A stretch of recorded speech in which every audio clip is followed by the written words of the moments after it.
बसंत पंचमी के अवसर पर बालकों ने 3 साहित्यकारों की कृतियों का विमोचन किया। दैनिक अमृत संदेश के प्रधान संपादक श्री गोविंदलाल वोरा कार्यक्रम के मुख्य अतिथि थे। वरिष्ठ पत्रकार श्री रमेश नैयर ने कार्यक्रम की अध्यक्षता की। प्रसिद्ध साहित्यकार श्री माणिकलाल विश्वकर्मा नवरंग और बालकों के कॉर्पोरेट अफेयर्स प्रमुख श्री बीके श्रीवास्तव कार्यक्रम में विशिष्ट अतिथियों के तौर पर मौजूद थे। देखें ये रिपोर्ट। बसंत पंचमी पर बालकों के प्रगति भवन में आयोजित पुस्तक विमोचन समारोह का उद्घाटन श्री गोविंदलाल वोरा, श्री रमेश नैयर, श्री माणिकलाल विश्वकर्मा नौरंग और श्री बीके श्रीवास्तव ने किया। श्रीमती सुधा देवांगन व श्रीमती सुशीला राव ने सरस्वती वंदना की प्रस्तुति दी।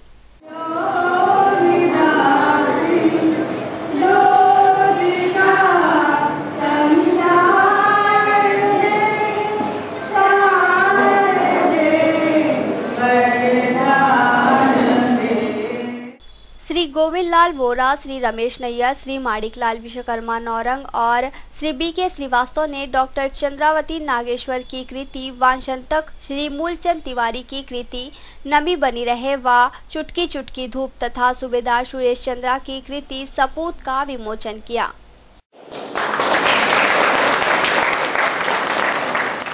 श्री गोविंदलाल वोरा ने कहा कि साहित्यकार के वचनों से जो क्रांति होती है उसका सामना कोई नहीं कर सकता। लेखन से स्थायी क्रांति होती है। छत्तीसगढ़ हिंदी ग्रंथ अकादमी के अध्यक्ष श्री रमेश नैयर ने कहा कि साहित्यकार कभी नहीं मरता और न ही वह राजा और राजनीति को बख्शता है। उन्होंने कहा कि देश में पुस्तकों के माध्यम से ज्ञान को सहेज कर रखने की परंपरा रही है। श्री नैयर ने आयोजन को सराहनीय बताया।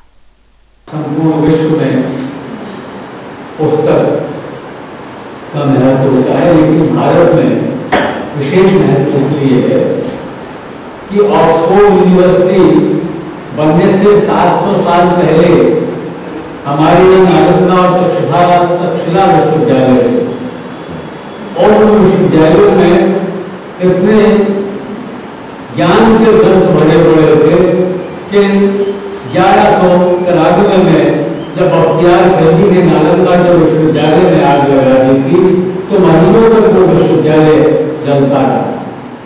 विशिष्ट अतिथि प्रसिद्ध साहित्यकार श्री माणिकलाल विश्वकर्मा नौरंग ने आयोजन के लिए बालकों को बधाई देते हुए कहा कि निजीकरण के बाद साहित्य एवं संस्कृति उत्थान के क्षेत्र में बालकों की गतिविधियों में खूब इजाफा हुआ है। भारत वो देश है जहां विद्वानों का भी सत्कार किया जाता है, उनकी अगवानी की जाती है, उनके सम्मान में साहित्यिक एवं सांस्कृतिक कार्यक्रम आयोजित किए जाते हैं।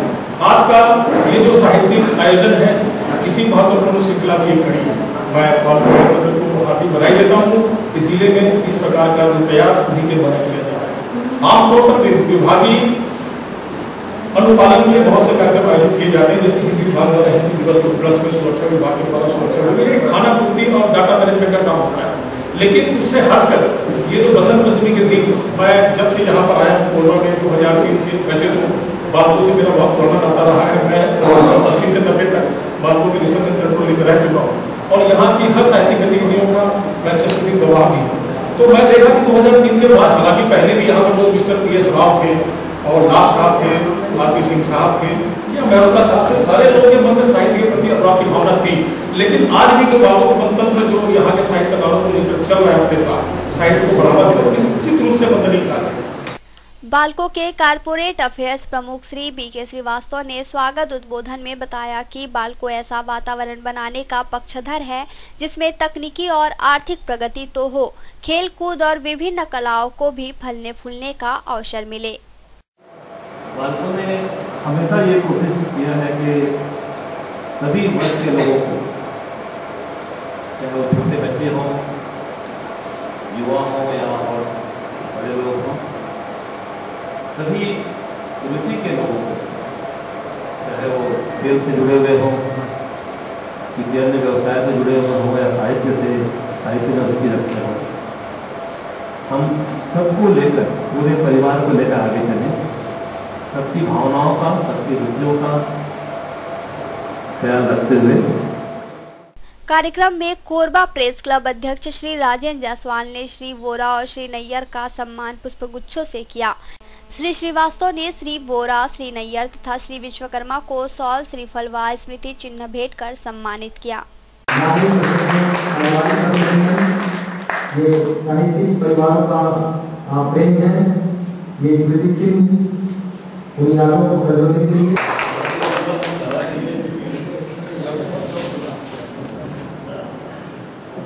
हम सभी भोजन अवकाश में रहेंगे। तत्पश्चात छात्र पाठ 3 बजे से पुनः इस मंच पर। कार्यक्रम में श्री केवल कृष्ण पाठक, श्री रमेश चौरसिया राही, श्री ब्रजेश हजारे, श्री सीपी खरे, श्री उमेश अग्रवाल सहित अनेक साहित्यकार मौजूद थे। कार्यक्रम का संचालन छत्तीसगढ़ सरस्वती साहित्य समिति के श्री के चंद्रा ने किया। श्री महावीर प्रसाद चंद्रा दिन ने आभार जताया।